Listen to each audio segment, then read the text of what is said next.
welcome back to Akira Kizzau, issue number 5, Punished by Crime.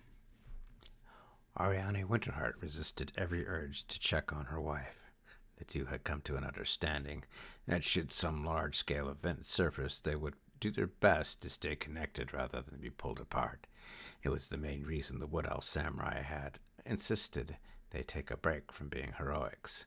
Since entering semi-retirement, life has been much easier than when they had both spent nearly every day protecting the aspects of Mourn. When the three of them had reached the perimeter, Ariane allowed her samurai training to take hold once more. Most Earthers assumed her role was one of offense, but that was not what she had learned after being adopted by a human and trained in the arts. Her training made it clear that defense was a superior strength. The willpower to become a wall against even the most powerful of foes made Ariane something with which to be reckoned. "You doing all right, sis?" Salia asked over their comms. "If it helps, your wife is holding her own. The human seems to have made a crucial error when confronting her. He flipped and dipped after she and Gertie formed a tag team." Blocking a blow from a chupacabra, Ariane whirled back on the creature, landing at clean strikes on its flanks.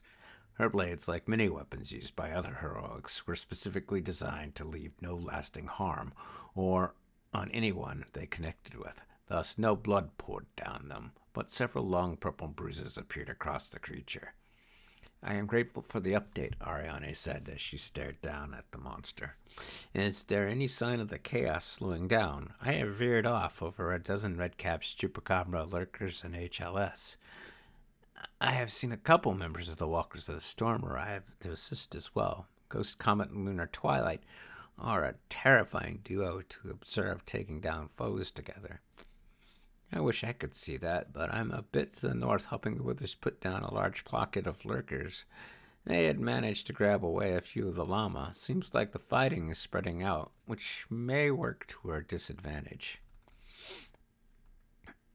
"Understood," Ariane said, feeling her heart jump a little. "I will get closer to Gertrude and Kizzau. If there is some effort underway to pull away protection from our totem friend, we should show those pulling the strings it will not work." Looking around, Ariane was content to move back toward where she had last seen Kizzau and Gertrude. The authorities and park rangers were managing well. The trio of redcaps spotted her as she made her way toward where her sensors were showing her wife.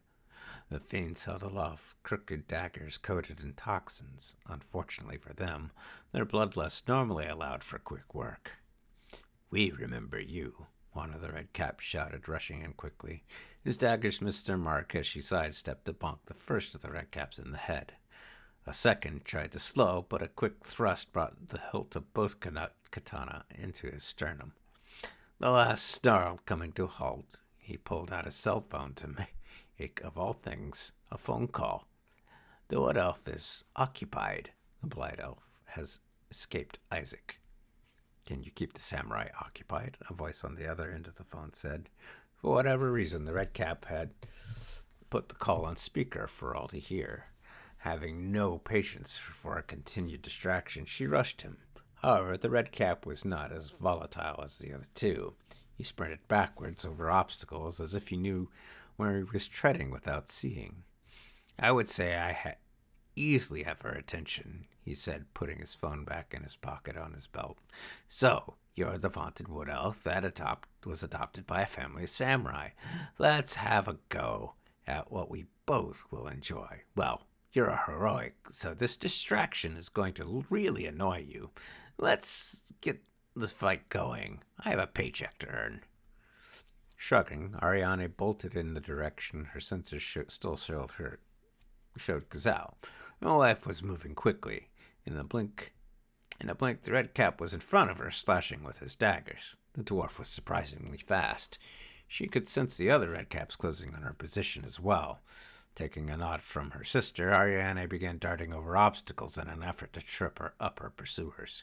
"You two," the extremely fast redcap shouted. "Back off! You have already proven you don't deserve to be dripping your caps in her green blood. That honor will be mine alone." "No fair," one of the other redcaps said as he lunged forward for Ariane. She easily sprinted ahead, leaving the dwarf to roll in the muck of the street. The one that seemed to be on a mission hurled a disc at the other redcap. When it struck, a red web of electricity covered him. There, he said, darting back in front of Ariane. He stood atop a car, pointing his daggers down at her. We have to finish this before I can earn my money, Elf. Don't make me stop you in your tracks like my friends back there. You're not typical for a redcap, Ari said. We're not all out for blood, he said, darting at her. She moved away and crossed her katana at her sides to keep either envenomed blade from touching her. The redcap laughed and sprinted away as his phone began to ring once more. Well, that means my time is up. Until we meet again, Ronan. With that, I will see you all next time for the conclusion of issue number 5. I'll see you in the near future, and thank you for listening.